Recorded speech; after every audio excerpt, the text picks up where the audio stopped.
Le Yunnan, avec une plage d'altitude allant de 76 à 6700 mètres, est reconnu comme l'un des points chauds de la biodiversité dans le monde. La province abrite plus de la moitié du nombre total des espèces de plantes supérieures et de vertébrés endémiques de Chine. C'est un véritable royaume des animaux et des plantes.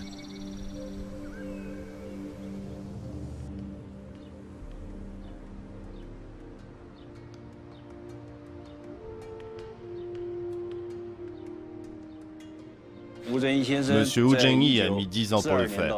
De 1942 à 1952, juste pour identifier et répertorier les espèces végétales en Chine. Ces vieilles cartes, soigneusement rangées, ont été illustrées par le botaniste chinois Wu Zhengyi.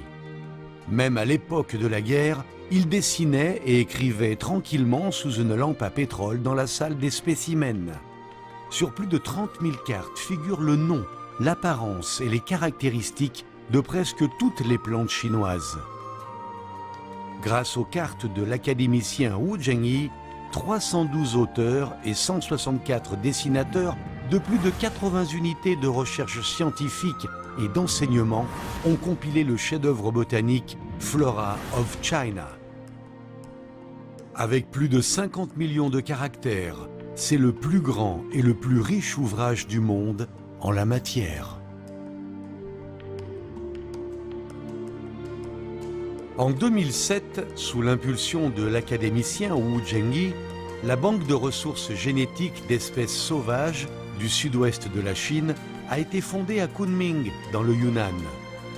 Avant sa mort, l'académicien a dit aux étudiants « La Banque de ressources de matériel génétique doit être ouverte à tout le pays et profiter à toute l'humanité. Que toutes les plantes utiles montrent leur éclat. » Il estimait que nous devions sauver ces ressources génétiques et les conserver pour soutenir notre développement durable, ainsi que celui de nos descendants.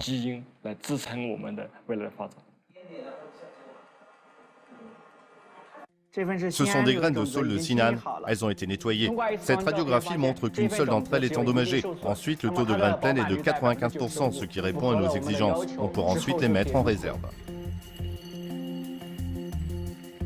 Cet imposant bâtiment de la taille de 8 terrains de football contient des graines de plus de 36 000 espèces sauvages chinoises et près de 700 d'espèces provenant de 22 pays du monde.